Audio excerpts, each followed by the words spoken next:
보내신 목적이라는 제목을 가지고 설교 말씀 전하겠습니다. 우리가 교회에 왜 올까요? 하나님을 왜 믿을까요?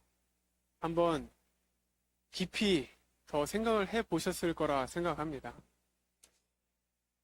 우리가 예수를 믿는 궁극적인 목적, 이것을 바로 아는 게 중요한 것 같아요. 매우 중요한 내용이에요. 이것이 정립되지 않으면 자주 시험에 빠지거나 한순간 넘어져서 낙심하고 교회에 떠나는 사람들이 비일비재합니다. 요즘 다양한 매체들이 참 발달이 많이 됐어요. 특히 SNS가 많이 발달이 됐거든요. 젊은 층 사이에서는 인스타그램이라는 그런 SNS가 요즘 많이 사용이 되더라고요. 근데 저도 이제 그걸 사용을 했다가 너무 많이 사용을 해가지고 좀 중단했다가 또 최근에 다시 시작을 했습니다. 그 SNS를. 근데 거기 그 SNS 보면은 사람들이 가장 뭘 할까요? 무엇을 할까요? 그 SNS에서. 네, 자랑. 또 뭐가 있을까요? 자랑도 있을 것이고, 좀 이제 일상, 자기의 일상을 또 이제 좀 과시하기 위해서 그렇게 게시물이나 스토리에 올리는 사람들도 있을 거고, 자신의 생각이나 가치, 이런 것들을 그냥 글에 또 적어서 올리는 경우도 있어요. 근데 요즘에 또 이제 몇몇 젊은 목회자들이 이제 개척교회를 하면은 또 이제 카카오톡에서 기도방을 딱 만들어가지고 기도 제목을 올린다거나 자기 일상생활을 또 이제 공유하고 그런 용도로 또 사용하기도 한다 하더라고요. 서로 기도 제목 나누고 자신의 상태를 올리면서 교류를 해 나가는 거죠. 저는 특히나 제가 몇 번 말씀드렸는데 저는 이제 블로그를 하거든요. 블로그를 해서 거기다가 제 신앙 스토리를 또 이제 글로 적고 아니 또 이제 제 일상을 거기다 또 이제 적는 용도로 씁니다. 그리고 저랑 비슷한 느낌을 가진 그런 믿음의 동역자들도 블로그에다 이제 서로 이웃이라고 있어요. 서로 이웃을 해가지고 그 동역자들의 그런 신앙 글들 이제 작성한 거 보면서 또 이제 교류를 하기도 합니다. 그런데 이제 그 같은 믿음의 동역자들의 그 글들을 또 읽다 보면은 이 사람이 신앙생활의 궁극적인 목적을 제대로 이해하고 있나라는 거를 또 이제 확인할 때가 있어요, 제가. 여러 글을 보게 됩니다. 각자의 사정들이 있어요. 그 글만 읽기만 해도 한숨이 저절로 딱 쉬어집니다. 근데 저는 또 이제 MBTI에서 F, 제가 좀 감성적인 편이거든요. 감성적이다 보니까 이제 그런 글을 읽으면은 고개 끄덕이면서 아유, 얼마나 힘들겠어. 아유, 그래. 기도해줘야겠다. 댓글도 이제 하나하나 다 남겨주고요.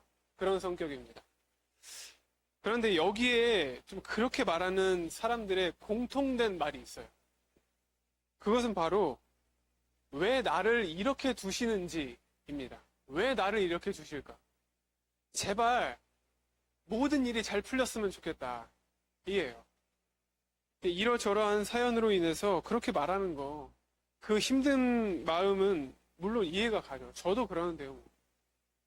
사람이고 연약한 자들이기에 이런 환경이, 힘든 환경이 우리에게 익숙치가 않아요. 많이 힘들 수밖에 없죠.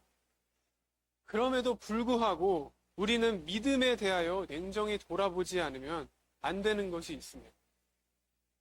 우리가 신앙생활하는 궁극적인 목적, 예수를 믿는 궁극적인 목적은 기도를 해가지고 병이 낫거나 기도해가지고 환경이 180도로 좋아져요. 그런 것도 아니에요. 사업이 잘 되고 뭐 좋은 대학 들어가고 좋은 취직을 딱 한 것도 아니에요. 직장을 얻은 거예요. 소원 성취하는 게 아니에요. 주님은 고작 우리에게 소원을 성취하는 그런 분이 아니십니다.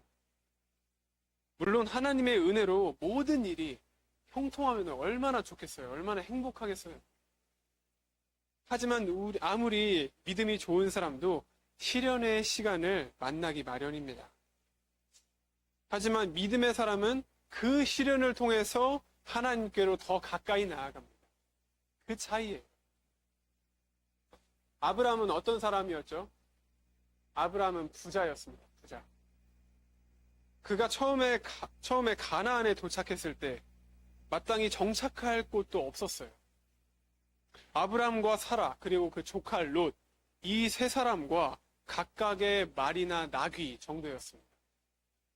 그러나 훗날 하나님께서 아브라함을 축복해 주셨어요. 그에게는 무려 318명의 민병이 있었죠. 창세기 14장을 보면은 조카 롯이 아브라함을 떠나 소돔성으로 갑니다. 소돔성으로 가고 나서 그 지역에 전쟁이 일어나요. 그때 소돔이 침입을 받아서 롯이 포로가 됩니다. 그 소식을 이제 아브라함이 듣습니다. 자신의 사병들을 데리고 가서 구하는 장면이 나와요. 318명의 사병을 거느릴 정도로 아브라함은 부자가 됐습니다. 이삭도 부자예요. 그리고 야곱도 부자입니다. 하나님께서 아브라함과 그 후손들을 축복해 주신 것이에요. 그러나 잘 되고 부자가 되는 것이 하나님의 궁극적인 목표는 아닙니다. 목표가 되어서도 안 돼요. 신앙생활의 궁극적인 목적은 바로 구원에 있습니다. 구원. 아브라함에게 정말 중요한 것이 무엇일까요? 의롭다함입니다. 의롭다함. 의롭다함을 얻는 것인데 창세기 15장 6절 말씀에 이렇게 나오죠. 아브라함이 여호와를 믿으니 여호와께서 이를 그의 의로 여기시고 라고 합니다. 그의 의로 여기시고. 이것이 매우 중요한 내용입니다. 그리고 나머지는 나중의 문제입니다. 나중의 문제예요. 우리는 죄로 인하여 심판을 받아야 할 대상들입니다. 세상에 의인이 있을까요? 없습니다. 세상에 의인은 없어요. 우리 가운데 누가 스스로 의롭다 할 수 없습니다. 많은 교인들 가운데 죄인이라는 말 자체를 듣기 싫은 사람들이 엄청 많대요. 세상 사람 중에는 교회 가면은 그 죄인이라는 말 자체를 듣기 싫어서 그냥 교회를 나가는 사람들이 정말 많다는 거예요. 이것은 아픈 사람이 병원에 가기 싫은 것과 같은 심리입니다. 대부분의 사람들은 몸에 조그만 어떤 증세가 있으면 어떻죠? 불안하죠. 불편합니다. 이거 큰 병 아닌가 하면서 말이죠. 그러면서도 병원에 가는 것을 좋아하지 않아요. 웬만하면 참아보려고 합니다. 참다가 나으면 그만이고 점차 아프고 더 심해지면 그때 이제 병원을 가잖아요, 사람들이. 그런데 사람이 병원에 가기 싫어하는 이유가 염려증 때문이라고 합니다. 염려증. 의사가 심각한 진단을 하지 않을까 하는 마음에서 그 두려움에서 온다고 해요. 죄송합니다. 유방암이에요. 당신의 현재 상태는 중증입니다. 심각합니다. 빨리 수술해야 돼요. 마음의 준비를 하셔야 됩니다. 이런 이야기를 듣기 싫어서라고 해요. 세상 사람들도 다 똑같은 것 같습니다. 죄인이면서 죄인이라고 하는 소리가 듣기 싫은 것이에요. 하지만 인류의 모든 사람은 죄인입니다. 죄인이에요. 죄인이기에 심판받아야 할 사람들입니다. 그러나 하나님께서 심판으로부터 우리를 건지셨습니다. 심판으로부터 우리를 건지셨어요. 아들 독생자를 세상에 보내어서 십자가에 달려 죽게 하심으로 대신 심판당하시고 우리를 죄에서 구원해 내셨습니다. 바로 이 구원을 얻기 위해서 하나님을 믿는 것이에요. 이 구원의 은혜, 이 구원의 사랑 때문입니다. 오늘 본문은 우리에게 이것을 깨우쳐 줍니다. 하나님께서 아들을 보내신 목적이 바로 여기에 있다고 하세요. 우리 본문 17절 말씀 다 같이 한번 읽어보겠습니다. 본문 17절 말씀입니다. 시작. 하나님이 그 아들을 세상에 보내신 것은 세상을 심판하려 하심이 아니요 그로 말미암아 세상을 구원을 받게 하려 하심이라. 아멘. 그로 말미암아 세상이 구원을 받게 하려 하심이라. 구원을 위해서라고 합니다. 구원을 위해서. 모든 사람이 죄를 범했기에 하나님의 영광에 이를 수가 없어요. 모든 사람이 죄인이기에 하나님께서는 당신의 형상대로 지음받은 사람들이 죄로 인하여 심판에 이르는 것을 원치 않으십니다. 그래서 육신을 입고 아들의 형상으로 이 땅에 오신 것이에요. 우리가 여기서 알아야 할 첫 번째 내용은요, 여기에 하나님의 깊고 넓고 크신 사랑이 있다는 것입니다. 사랑이 있다는 것이에요. 하나님께서 사람의 형상으로 육신을 입고 이 땅에 오셨다는 것 자체가 희생입니다. 이 땅에 오시더라도 화려한 궁궐이나 부잣집에서 나신 것이 아니라 어디서 나셨죠? 여관의 허름한 말구유에서 나셨습니다. 그리고 그것도 모자라서 나사렛이라는 촌동네에서 자랐어요. 나사렛이 어떠한 동네죠? 나다나엘이 말한 대로 선한 것이 날 수 있는 곳이 아니에요. 선한 것이 날 수 있는 곳이 아니에요. 이스라엘의 북쪽 지역에 위로는 소아시아, 유럽, 아래로는 아프리카, 옆으로는 동아시아로 가는 그런 길목이에요. 그래서 그곳은 여러 지역 사람들과 혼혈된 사람들이 사는 동네였습니다. 근데 유대인들이 가장 또 중요시하는 게 또 뭐죠? 순수 혈통이잖아요. 순수 혈통. 순수 혈통을 중요시하는 유대인에게 나사렛은 눈 밖의 지역입니다. 눈 밖의 지역이에요. 그러한 곳에서 자라셨습니다. 주님께서. 그리고 자신을 십자가에 내어주셨어요. 이사야서 53장 말씀대로 모든 사람들이 다 양 같아서 그릇 행하여 각기 제 길로 갔다고 말씀합니다. 그러나 하나님께서 우리 모두의 죄악을 그에게 담당시키셨습니다. 그에게 담당시키셨어요. 우리의 죄를 묻지 않으시고 오직 당신이 스스로 짊어지셨습니다. 이것이 바로 하나님의 사랑이에요.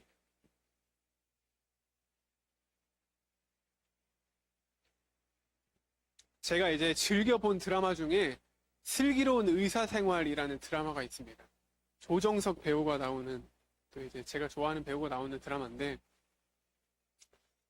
그 드라마 장면들 중에서도 정말 뭐 웃기고 슬프고 우리에게 의미가 담겨지는 그런 이제 많은 장면들이 있는데, 그 중에서도 감명 깊게 본 장면이 있습니다. 이제 환자가, 그 병원 내에 이제 환자가 있어요. 근데 그 환자가 정말 심각한 상태였어요. 어느 정도였냐면 간 이식을 받아야 할 정도로 심각한 상태였습니다. 그래서 이제 그 환자의 부모님, 보호자가 자기가 죽는 한이 있더라도 자기 간을 떼어서 딸한테 이식시켜 달라고 부탁을 하는 겁니다. 간절하게 부탁을 했습니다.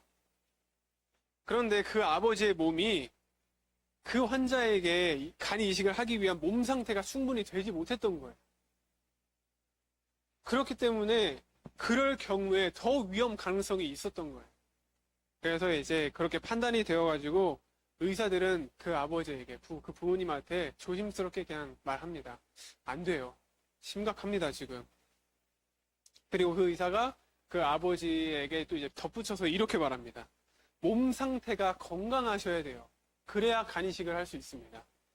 체중 관리도 정말 열심히 하셔야 되고 이것저것 할 게 많아요. 많이 힘든 상태입니다. 그렇게 하면서 이제 아버지를 보내셨습니다. 근데 아버지는 아무 말 없이 그냥 획 돌아버렸어요. 가버리셨습니다. 그리고선 의사들은 그 아버지가 이제 연세도 있으시고 하니까 가능성이 없다고 생각하시고 그냥 이제 그 상담을 종결시켜 버렸어요. 그런데 이제 몇 달 후에 그 아버지께서 진짜 완전 다른 사람이 된 상태로 상담을 받으러 온 거예요. 관리가 진짜 잘 되어 있는 그런 아버지로 이제 돌아온 겁니다. 그러니까 의사 선생님들은 거기서 이제 얼마나 또 놀랐겠어요. 입을 쫙 벌리면서 이제 못 믿겠죠. 이제 그런 현상을. 근데 이제 그 아버지께서 이렇게 말씀하십니다. 의사 선생님, 저 7kg나 뺐습니다. 7kg. 그냥 굶은 게 아니라 헬스 PT까지 받아가면서 6시간, 하루에 6시간이나 운동하면서 식단 조절도 엄청 열심히 해서 이렇게 관리를 했습니다. 노력했습니다, 제가. 그리고 마지막에 이렇게 말합니다. 선생님, 저 꼭 간 이식하게 해주세요. 제가 죽어도 괜찮습니다. 저희 딸을 위해서는 제 간은 떼어도 괜찮습니다. 이렇게 고백을 한 거예요.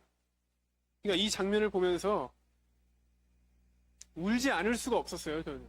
너무나 울컥했습니다. 그 장면을 보면서. 아, 이게 아버지의 사랑이구나. 이게 어머니의 사랑이구나. 이게 부모님의 사랑이고, 더 나아가서 이게 하나님의 사랑이구나. 그것을 느꼈습니다. 이 하나님의 사랑을 우리는 믿고 나아갈 줄 알아야 돼요. 이 사랑을 믿을 때 우리는 구원받은 삶을 살게 됩니다. 사랑의 효력은 그 사랑을 믿을 때예요. 그 사랑을 믿을 때 그 사랑의 효력이 나옵니다. 아무리 사랑해도 그 사랑을 믿지 않고 받아들이지 않는다면 의미가 없겠죠. 가령 이런 것이 있습니다. 저 넓고 넓은 바다에 병 하나가 딱 떠 있다고 생각을 해보시길 바랍니다. 병 하나. 그런데 그 병에 마개가 확 닫혀 있어요. 꽉 닫혀 있어요. 그럼 어떻죠? 그 병에 몇십 년이 흘러도 그 병에 물 한 방울 떨어지지 않습니다. 들어가지가 않아요. 바다에 아무리 물이 많아도 병에 물이 담겨지지가 않으면 그 병은 의미가 없는 거잖아요. 하나님의 사랑이 아무리 넓고 깊고 커도 그 사랑 속에 묻혀 살아간다 하더라도 내가 마음속에 그 사랑으로 이제 들어가지 않으려고 문을 열지 않고 그 사랑을 받아들이지 않는다면 무슨 소용이 있을까요? 소용이 없겠죠. 그 사랑을 받아들일 때 비로소 그 사랑은 의미가 되고 생명이 되는 것입니다. 육신을 입고 아들의 형상으로 이 땅에 오신 것, 우리가 여기서 알아야 할 두 번째 내용은요, 여기에 하나님의 심판이 있다는 것입니다. 하나님의 심판이 있다는 것이. 그리스도께서 이 땅에 오심으로 엄청난 사랑이 실현되었습니다. 엄청난 사랑이 실현됐어요. 믿고 받아들이는 사람에게는 사랑과 구원입니다. 그런데 그걸 믿지 않는 사람들에게는 심판이 이루어집니다. 심판이 이루어져요. 우리 본문 18절 말씀 다 같이 읽겠습니다. 시작.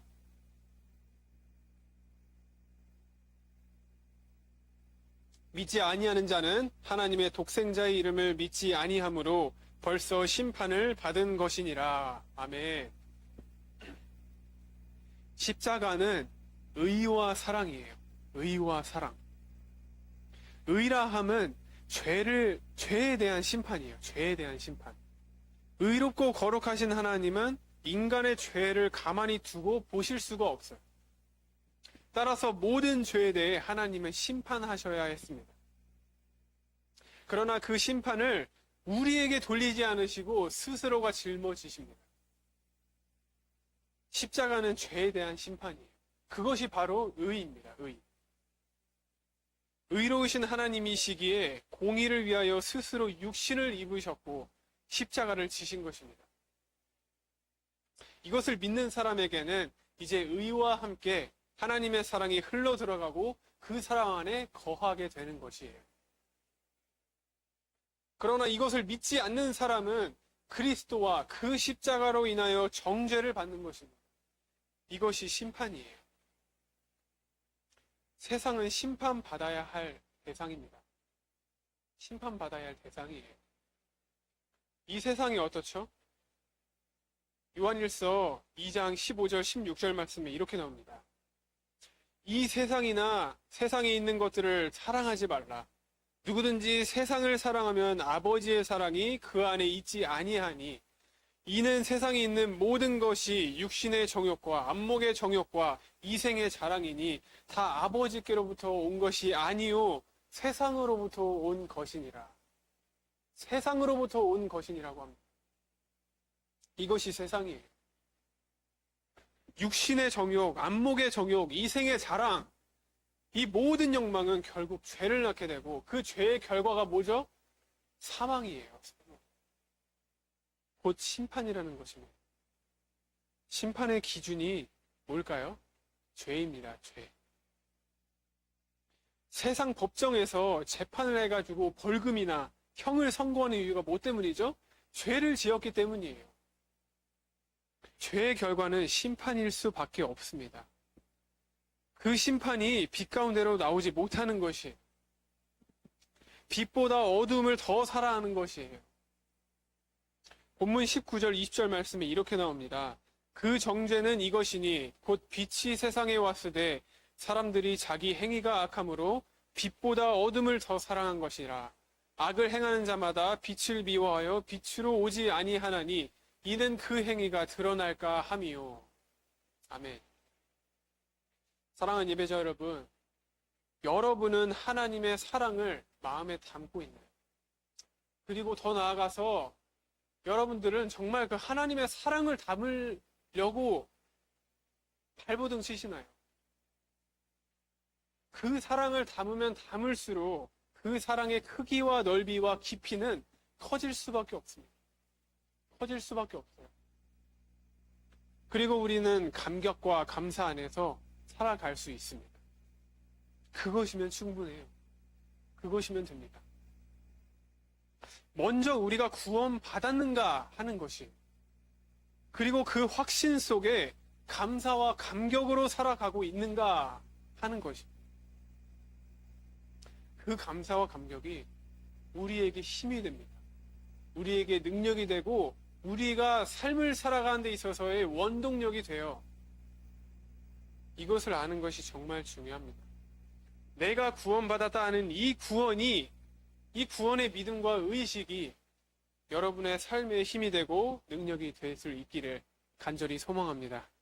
다 같이 기도하겠습니다. 사랑의 하나님 아버지, 오늘 말씀을 통해 우리를 향한 크신 사랑과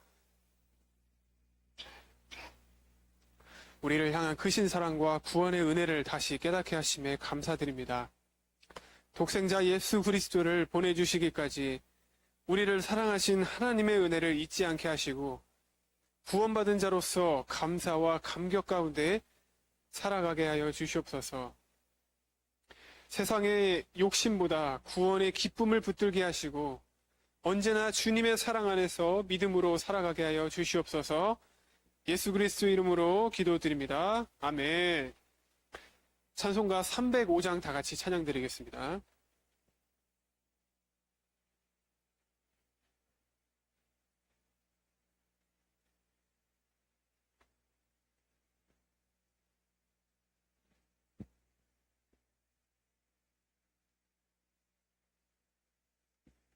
나 같은 죄인 살리시 주의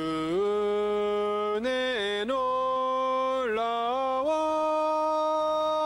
잃었던 생명 찾았고 생명을 얻었네. 큰 죄악에서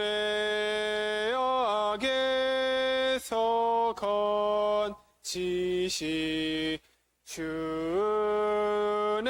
고마워. 나 처음 믿은 그 시간 귀하고 귀하다. 이제껏 내가 산 것도 주님의 은혜라. 또 나를 장차 본향에 인도해 주시리. 거기서 우리 영원히 주님의 은혜로 해처럼 밝게 살면서 주 찬양하리라.